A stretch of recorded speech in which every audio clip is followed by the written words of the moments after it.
This video covers some checks you can make to determine whether your bottom end requires overhauling or not.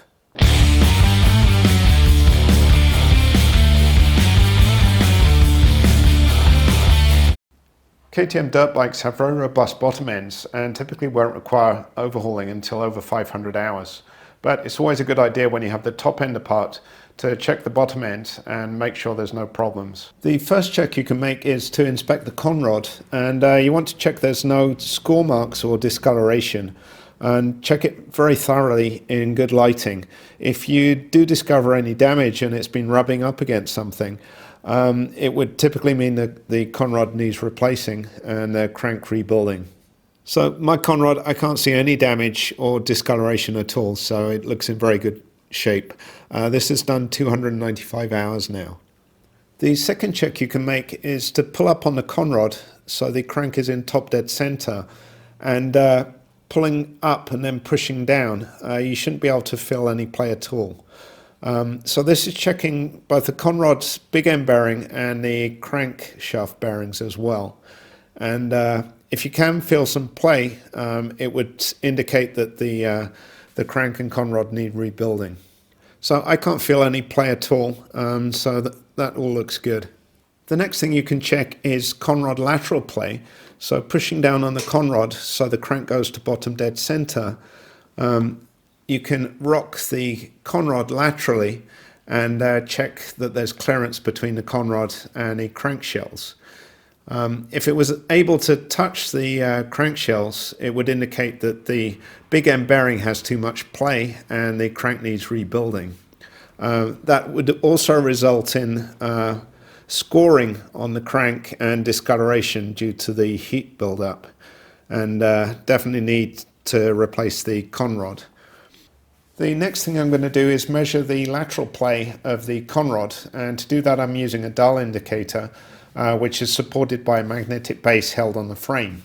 And to do the measurement, you position the dial indicator on the top of the conrod and I'm pushing towards the camera now, and I've zeroed out the dial indicator to 0, you can see there, and then I'm going to pull the conrod gently towards me and stop when I feel resistance. So I'm reading about 0.8 millimeters, so less than 1 millimeter side to side play, so it's about plus minus 0.4 millimeters, which I think is relatively small lateral play.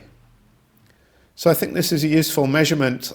Each time you overhaul the top end, you could perform the measurement and see how much the play has increased, and based on that determine how much the big end bearing is wearing. And the last thing I'm going to check is the conrod axial play, and this is actually detailed in the KTM service manual, and there's a specification of 0.6 to 0.7 millimeters. And the axial play, you can see here, if you push the conrod from side to side, it will move. So it's different from the rock where you grab the top and rock it. You're actually sliding the conrod across, and you can see the amount of play there. And the way you measure it is to pull the conrod over to one side and then using a feeler gauge. So right now I've got a 0.6 feeler gauge, and you check the gap there. So 0.6 fits in, so it's more than that. Next I'm going to try 0.7.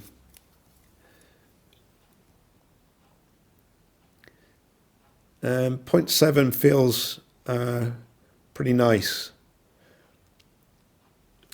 And I'll see if 0.8 fits in.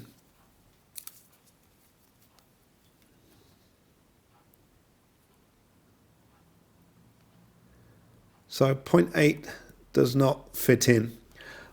So it's pretty close to 0.7. So it's within spec, and doesn't look like it's an issue. So my recommendation is every time you overhaul the top end is to perform these checks and measurements, and then you'll have a record over time of the state of the bottom end and be able to make an informed decision whether the bottom end requires overhauling or not. Like I mentioned at the start of the video, the KTM bottom ends are very robust and strong, and typically last a long time. It would be quite unusual for the bottom end to require overhauling before 500 hours, and I know a lot of people go a lot longer than that.